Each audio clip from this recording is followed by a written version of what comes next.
అందరికీ నమస్కారం అండి. తెలుగు కథలు బై లహరి ఛానల్కి స్వాగతం.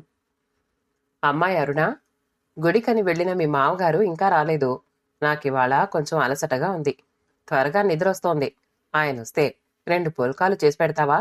నేను వెళ్ళి పడుకుంటాను.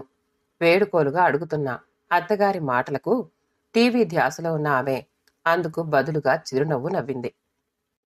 ఆ నవ్వు ఇచ్చిన భరోసాతో సుమతి వెళ్ళి నిద్రపోయింది. ఆనందరావు ఇంటికి చేరుకునేసరికి 9:30 దాటింది.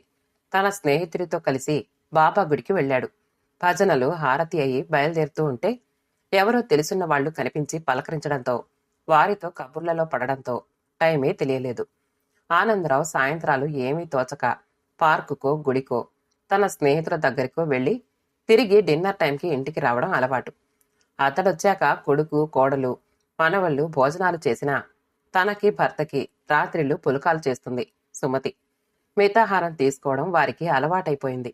అతడు బయటికి వెళుతూ ఉంటే సుమతి మరీ మరీ చెప్పింది, కాస్త త్వరగా రండి, ఊరగాయకని మామిడికాయలు తరిగిపోశాను, అలసట ఎక్కువయింది, త్వరగా పడుకోవాలి అంది. కబుర్ల ధ్యాసలో తాను ఆ సంగతే మర్చిపోయాడు. స్నానం పూర్తి చేసుకుని డైనింగ్ టేబుల్ మీద గిన్నెలుంటే మూతలు తీసి చూశాడు. గుప్పెడు అన్నం, కొంచెం కూర, గిన్నె అడుక్కి చేరిన రసం కనిపించాయి. కోడలి కోసం కిచెన్లోకి తొంగి చూశాడు. అప్పటికే ఆమె పని చేసుకుని నైటీలోకి జారిపోయింది. దానర్థం కిచెన్ వర్క్ క్లోజ్ అయిపోయింది అని.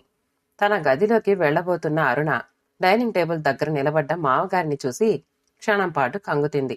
అంతలోనే తేరుకుని, అత్తయ్య త్వరగా పడుకున్నారు, మీరొస్తారని ఇప్పటి వరకు చూశాను. మా భోజనాలు కూడా అయిపోయాయి. ఇక పడుకోవడానికి వెళ్తున్నాను. కొంచెం పెరుగన్నం తిని ఫ్రిడ్జ్లో పళ్ళున్నాయి, వాటితో ఇవాల్టికి అడ్జస్ట్ చేసుకోండి అని ఆయన జవాబు కోసం కూడా చూడక తన గదిలోకి వెళ్ళిపోయింది. కోడలి ప్రవర్తనకి ఆనందరావు నివ్వెరపోయాడు. ఎప్పుడో మధ్యాహ్నం తిన్న భోజనం, గుడిలో పిడికెడు ప్రసాదం తిన్నా అది నడిచి రావడంతో అరిగిపోయింది. చిరుతిళ్లు తినే అలవాటు లేకపోవడం వల్ల అతడికి చాలా ఆకలిగా ఉంది. ఆమె తండ్రి ఒకసారి రాత్రి 10:30కి వస్తే అతడు వద్దంటున్నా వినకుండా టిఫిన్ చేసి బలవంతాన తినిపించింది. తను ఆమె తండ్రిలాంటి వాడు కదా. కోడల్ని తన సొంత కూతురిలా చూసుకుంటున్నా ఆమెలో ఎందుకీ వ్యత్యాసం? తన తిండి గురించి పట్టించుకోక త్వరగా నిద్రపోయిన భార్య మీద, తనని లెక్క చేయని కోడల మీద, ఆమెను మందలించని కొడుకు మీద ఏకకాలంలో కోపం వచ్చి అతడి ఆకలి చచ్చిపోయింది. అడుగున మిగిలిన పదార్థాలను తినబుద్ధి కాక మంచినీళ్లు తాగి పడుకున్నాడు. మర్నాడు ఆకలి నిద్రలేమి వలన వాడిపోయి ఉన్న భర్త మొహం చూసి సుమతిలో అనుమానం తలెత్తింది. కోడలితో చెప్పాను మీకు పుల్కాలు చేయమని, తిన్నారా అంది. అతడు జవాబివ్వక మౌనం వహించడంతో జరిగింది అర్థమయ్యి ఆమెలో ఆగ్రహం కట్టలు తెంచుకుంది. ఇంటి యజమాని అయ్యుండి తిండి లేక నీరసపడిన భర్తని చూసి కోపం, అసహనం వచ్చి, అరుణా, ఒకసారి ఇటురా అంటూ బిగ్గరగా పిలిచింది. ఆనందరావు కంగారు పడ్డాడు. అసలే ఆమెకు బీపీ. కోపంతో కోడలితో గొడవపడి ఆరోగ్యం పాడు చేసుకుంటే తనకే నష్టం. ఆమెను నివారించాడు. పోనీలే సుమతి, ఇంత చిన్న విషయానికి ఆ అమ్మాయిని నిలదీస్తే నొచ్చుకుంటుంది. ఆలస్యంగా రావడం నాదే తప్పు, వదిలే ఇంకా అన్నాడు ఆమెను శాంతపరుస్తూ. అప్పటికే బీపీ పెరిగిన ఆమె భర్త మాటలు ఖాతరు చేయక అరుణా అంటూ మళ్లీ పిలిచింది. అత్తగారి గొంతులోని తీవ్రతకి కాస్త జంకిన అరుణ తనకి సాయం రమ్మంటూ భర్తను రిక్వెస్ట్ చేసింది. నువ్వు ముందు వెళ్ళి సంగతి కనుక్కో, నేను తర్వాత వస్తాను అన్నాడు బద్ధకంగా ఒళ్ళు విరుచుకుంటూ. ఏమిటో చెప్పండి, పిల్లలకు టైం అవుతోంది, స్కూలుకి రెడీ చెయ్యాలి అంది నేల చూపులు చూస్తూ. మీ మావగారికి పులకాలు చేసి పెట్టమని చెప్పి పడుకుంటే నువ్వు చేసిందేమిటి? ఆయన్ని పస్తు పడుకోబెడతావా? ఇంటి యజమాని, నీకు మావగారు. ఒక్క పూట ఆయనకి 2 రెట్టలు చేసి పెట్టలేవా? తీవ్ర స్వరంతో నిలదీస్తున్న ఆవిడ మాటలకు అరుణ మొహం వివరణమయ్యింది.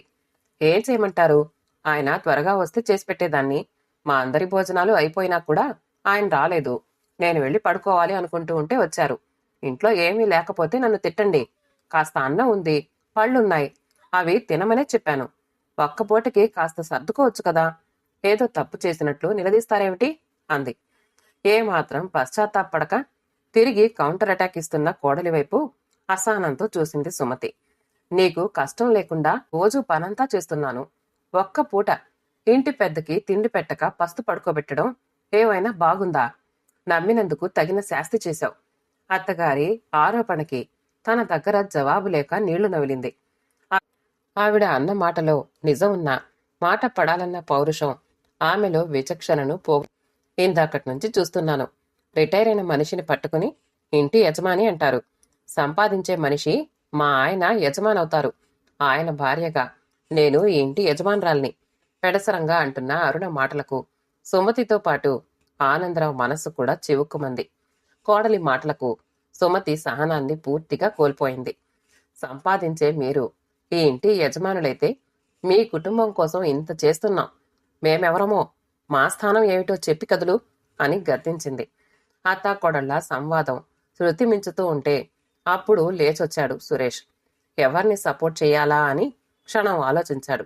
తల్లికి ఒత్తాసు పలికి ఉద్యోగం చేసే భార్యని మందలిస్తే మళ్లీ ఆమెను ప్రసన్నం చేసుకోవడం అంత తేలిక కాదు. తల్లి మీద విసుక్కున్నా తల్లి మనసు కాబట్టి తనను త్వరగానే క్షమిస్తుంది. ఏంటమ్మా పొద్దున్నే ఈ గొడవ? కోడలంటే కూతుర్లా చూసుకోవాలంటావు. ఇదేనా చూసుకోవడం? అరుణ కూడా కూర్చొని తినడం లేదు కదా. ఆఫీస్లో గొడ్డు చాకిరీ చేసి అలసిపోయి వస్తుంది. దాని బాధలేవో దానికుంటాయి. ఏదో ఒక్కరోజు నాన్నకు రోటీలు చేసి పెట్టలేదని ఇంత రాద్ధాంతమా? ఆయన అసలు ఏదో ఒకటి తిని సర్దుకోవచ్చు కదా. అదే కావాలంటే ఎలా? ఆయన కన్నా నా కొడుకే నయం. దేనికి పేచీలు పెట్టడు. అయినా ఆఫీస్లో అంత పని చేసి వచ్చినా అరుణ ఏ లోటు లేకుండా చూసుకుంటోంది. ఇంట్లో ఖాళీగా ఉంటావు. నాన్నకి ఏం కావాలో కాస్త చూసుకోవచ్చుగా. కొడుకు మాటలకు ఆ దంపతుల మొహాలు మాడిపోయాయి. ప్రతి చిన్న విషయానికి మాతో ఇలా గొడవలు పడితే కష్టం. మీరు మంచిగా ఉంటే ఈ వయసులో మా ఆసరా మీకు దొరికి రోజులు ప్రశాంతంగా వెళ్తాయి. లేదంటే మీ ఇష్టం. కోడలి ప్రవర్తన కన్నా కొడుకు మాటలు కొరడాతో చెల్లున కొట్టినట్టయి ఆనందరావు వరండాలోకి చేరితే సుమతి కిచెన్లోకి వెళ్ళిపోయింది. తలుచుకున్న కొద్దీ కొడుకు మాటలు జీర్ణించుకోలేకపోతున్నాడు. వాళ్ళు తమకే ఆసరా ఇస్తున్నారా? అప్రయత్నంగా అతడి పెదవుల మీద చిరునవ్వు తొంగి చూసింది. ఆనందరావు గవర్నమెంట్ ఆఫీస్లో ఆఫీసర్గా పనిచేసి రిటైర్ అయ్యాడు. పెన్షన్ 12,000 కాక తన రిటైర్మెంట్ బెనిఫిట్స్ అన్నీ ఫిక్స్డ్లో వేయడం వల్ల దాని మీద వడ్డీ నెలకు 10,000 వరకు వస్తుంది. రిటైర్ అయ్యి 6 ఏళ్లు దాటినా ఆర్థిక బాధలు లేక జీవితం చాలా కంఫర్ట్గా ఉంది. కొడుకు కోడలు ఇద్దరు ఉద్యోగస్తులైనా వారికి డబ్బుకి ఎప్పుడూ కటకటే. హౌసింగ్ లోన్ తీసుకుని మంచి లొకాలిటీలో అపార్ట్మెంట్ కొనడం వలన వారి జీవితాల్లో సింహభాగం లోన్ కటింగ్కి పోతుంది. మిగిలిన జీతం జీవిత బీమా పాలసీలు, పిల్లల చదువులు, కాస్మెటిక్స్, విలాసాలు, వినోదాలకు ఖర్చయిపోతుంది. వారు చెప్పకపోయినా పరిస్థితి గ్రహించుకున్న ఆనందరావు కుటుంబ బాధ్యతను తన చేతుల్లోకి తీసుకున్నాడు. పని మనిషి, పాలు, కిరాణా, కూరలు, పళ్ళు అన్నీ అతడు భరించడంతో ఇప్పటి వరకు జీవితం తాను ఇస్తున్న ఆసరాతో ఎటువంటి ఒడిదుడుకులు లేకుండా గడిచిపోతోంది. వారికి తామిస్తున్న ఆసరా గుర్తించక వారు ఏదో తమకి ఆసరాగా ఉన్నట్లు మాట్లాడడం అతడిలోని కోపం అవధులు దాటింది. తనకొచ్చే డబ్బులకి తను భార్య ఇంతకన్నా దర్జాగా సుఖంగా ఉండగలరు. కనీసం తన భార్యకి అంతమందికి వండి వార్చే పని తప్పుతుంది. దీర్ఘ ఆలోచనలో ఉన్న అతడి దగ్గరకు సుమతి వచ్చి కూర్చుంది. ఆసరికే ఎక్కడి వాళ్ళు అక్కడికి వెళ్ళిపోవడంతో ఇల్లంతా నిశ్శబ్దంగా ఉంది. పాపిష్టిదాన్ని కోపం ఆపుకోలేక ఏదో వాగి మిమ్మల్ని కూడా మాటలు పడేలా నన్ను క్షమించండి అంది చెమరిస్తున్న కళ్ళను ఒత్తుకుంటూ. అతడు ఆమె తల నిమురుతూ, నీ తప్పేముంది పిచ్చిదానా? ఈ సంఘటనతో కొడుకు ప్రేమ, కోడలి మనసు రెండూ తెలుసుకోగలిగాం. మన బట్టలు సర్దు. కొన్నాళ్లు ఎటైనా తిరిగి మన జీవితాలు సుఖంగా మనశ్శాంతిగా గడిచే మార్గం ఆలోచిద్దాం. 4 రోజులు ఆగండి. ఊరగాయ కలిపాక వెళదాం. అయినా ఇంత సడన్ గా వెళ్ళిపోతామంటే అంతా ఇబ్బంది పడతారు అంది. సుమతి వైపు చిరాకు పడుతూ చూశాడు. మరేం పర్వాలేదు. కోడలు తెలివైంది. మన అండ లేకపోయినా సమర్థించుకురాగలదు. అడ్డు చెప్పక రేపే మన ప్రయాణం అన్నాడు. ఇక ఏం చెప్పినా అతడింకా వినడు అనుకుని లేచి తమకు కావలసిన బట్టలు, వస్తువులు సర్దింది. తల్లిదండ్రుల ఆకస్మిక ప్రయాణం గురించి విన్న అరుణ, సురేష్లు మొహామొహాలు చూసుకున్నారు. ఇంత సడన్ గా ఊరికెళ్తామంటే ఎలా? పిల్లలకు ఇబ్బంది. వాళ్ళ సెలవుల్లో వెళ్తురుగాని అన్నాడు సురేష్. తాము వెళ్ళిపోతే తన పిల్లలకు ఇబ్బంది అంటున్నాడే గాని తనని మిస్ అవుతామన్న ఫీలింగ్ లేని కొడుకు వైపు భావరహితంగా చూశాడు. మేము వెళ్లాలన్న నిర్ణయం జరిగిపోయింది అన్నాడు ముక్తసరిగా. అత్తగారు ఊరు వెళుతుందంటే అరుణ గుండెల్లో రాయి పడింది. ఏ మాటకు అదే చెప్పుకోవాలి. అంత పని ఆవిడే చూసుకోవడంలో అరుణకి ఏ కష్టం ఉండదు. త్వరగా వచ్చేయండి, ఊరగాయ కూడా కలపకుండా వెళ్ళిపోతున్నారు అని గొణుగుతూనే ఉంది. 10 రోజుల పాటు పుణ్యక్షేత్రాలు తిరిగాక ఇక ఇంటికెళ్ళిపోదామండి. అబ్బాయి ఇప్పటికే త్వరగా రమ్మని 4 సార్లు ఫోన్ చేశాడు. కోడలు కూడా త్వరగా రమ్మని చెప్తోంది అంది సుమతి. ప్రయాణంలో ఉన్నాం కాబట్టి వాళ్ళకి మన క్షేమం ఉనికి తెలియజేశాం. ఇప్పుడు మా ఫ్రెండ్ గిరి ఉండే చోటుకు వెళ్తున్నాం.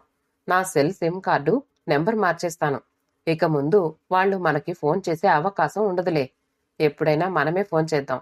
ఇలా కొన్నాళ్లు దూరం ఉన్నామంటే ఎవరి ఆసరా ఎవరికి అవసరమో ముందు ముందు తెలుస్తుంది వాళ్ళకి అన్నాడు ఆనందరావు స్నేహితుడు గిరి.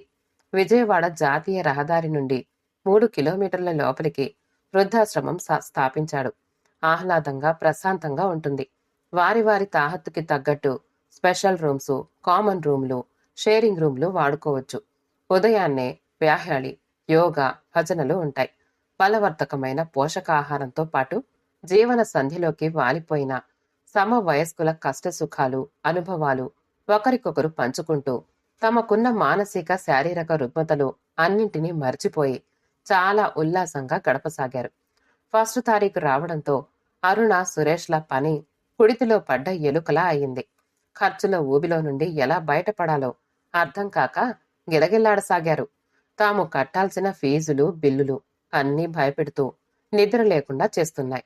తమకి సెల్ ఫోన్లు ఉన్నా కాలర్ ఐడి లేని ల్యాండ్ ఫోన్కి సుమతి ఫోన్ చేసి తమ యోగక్షేమాలు కనుక్కుని పెట్టేస్తోంది. త్వరలో వస్తామన్న జవాబు తప్ప ఎక్కడి నుండి ఫోన్ చేసేది కూడా తెలియనివ్వడం లేదు. తల్లి, తండ్రి తామన్న మాటలకు అలిగి ఇల్లు వదిలి వెళ్లిపోయారన్న విషయం అప్పటికి గ్రహింపుకొచ్చింది. వారి పట్ల తమ అమానుష ప్రవర్తనకి సిగ్గుపడ్డాడు. తమ ఆసరా లేకపోతే మీరు బ్రతకలేరు అని అవమానించారు. వారి ఎడబాటు తన కళ్ళని పూర్తిగా తెరిపించింది. ఎవరి ఆసరా ఎవరికి అవసరమో జ్ఞానోదయం కలిగించింది. అప్పటికే అరుణ ఇంటి పనితో, పిల్లల చాకిరీతో పూర్తిగా టేలా పడిపోయింది. అత్తగారు లేని లోటు ప్రతి క్షణం వెక్కిరిస్తూ ఉంటే ఆవిడ రాక కోసం ఎదురు చూసే స్థితికి చేరుకుంది. మామగారి పట్ల తన ప్రవర్తనకి సిగ్గుపడింది. తనని తన బిడ్డలా ఆదరించే వారి పట్ల మనసు కష్టపెట్టింది. వారి ఉనికి తెలిస్తే క్షమించమని బ్రతిమాలి ఇంటికి తీసుకురావాలని ఆకాంక్షించసాగారు. వారి నెంబర్ ఎలా తెలుసుకోవాలోనని తీవ్రంగా ఆలోచించిన అరుణ నవ్వుతూ చెప్పింది. వారి నెంబర్ తెలియడం ఇష్టం లేక మన ల్యాండ్ ఫోన్కి చేస్తున్నారు. బజారుకు వెళ్లి కాలర్ ఐడి సౌకర్యం ఉన్న ఫోన్ తీసుకురండి. ఎల్లుండి మీ పుట్టినరోజు. మీకు తప్పక ఫోన్ చేస్తారు. ఆ నెంబర్ని బట్టి వారు ఎక్కడున్నది తెలిసిపోతుంది. భార్య తెలివికి, ఆమెలోని మార్పుకి సురేష్ సంతోషపడిపోతూ ఫోన్ తెచ్చిపెట్టాడు.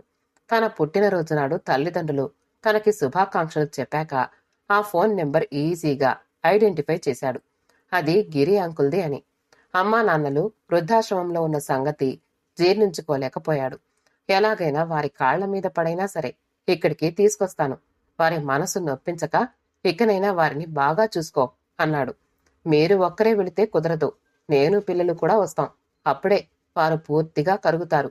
మనవళ్ల కోసమన్నా మన వెంట వస్తారు అన్న అరుణ సలహా నచ్చి అంతా కలిసి కారులో బయలుదేరారు. తమ వయస్సు వారితో పిచ్చాపాటి మాట్లాడుతున్న సమయంలో ఎదురుగా కొడుకు, కోడలు, మనవళ్లు వచ్చి నిలబడేసరికి ఆశ్చర్యపోయారు ఆనందరావు దంపతులు. తమని అందరూ చూస్తున్నారన్న స్పృహ కూడా లేకుండా, ఏం పనిది నాన్న? మా మీద అలిగి వచ్చేయడం ఏం బాగాలేదు.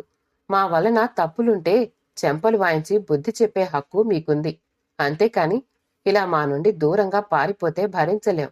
దయచేసి మా తప్పులు క్షమించి మాతో వచ్చేయండి అన్నాడు ప్రాధేయపడుతూ.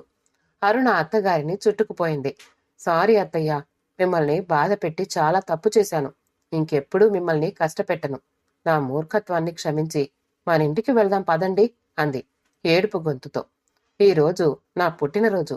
మీరు నా మాట కాదనక నన్ను సంతోష పెడతారు అని ఆశిస్తున్నాను అన్నాడు సురేష్ తండ్రిని లేవనెత్తుతూ. పౌరుషం పట్టుదల కలిగి వారికి దూరమయ్యారు గాని వారిని చూడగానే నిప్పు తగిలిన వెన్నెల వారి మనసులు కరిగిపోయాయి. సరైన ఆలనా పాలనా లేక చిక్కిపోయిన మనవళ్ల మీద ప్రేమ పొంగుకొచ్చింది. కొన్నాళ్లు మార్పు కోసమని ఇక్కడికొచ్చాం. మిమ్మల్ని వదిలి మేము మాత్రం ఉండగలమా అంటూ తను కొత్తగా కొనుక్కున్న చేతికర్రని ఊతంగా చేసుకుని నడవబోతున్న అతడి చేతిలోని ఆ కర్రను లాక్కుని దూరంగా పారేశాడు సురేష్. నాన్న, నేను ఆ రోజు మీకు ఆసరాగా ఉంటానన్న మాటకు అర్థం ఇది అంటూ తండ్రి చేతిని తన భుజం మీద వేసుకున్నాడు. వారిలోని మార్పుకి ఆ దంపతుల మనసు పులకించింది. అందరి దగ్గర వీడ్కోలు తీసుకుని బయలుదేరిన వారి కారు ఎటువంటి కుదుపులు లేకుండా సాఫీగా నల్లేరు మీద పరుగులా ముందుకు సాగిపోయింది. శుభం. కథ సమాప్తమండి. కథ నచ్చితే లైక్ చేయండి, షేర్ చేయండి, కామెంట్ చేయండి. మా ఛానల్ తెలుగు కథలు బై లహరిని సబ్స్క్రైబ్ చేసుకోండి. ఆల్ అనే బెల్ బటన్ని నొక్కండి. మళ్ళీ కలుద్దాం ఇంకో మంచి కథతో.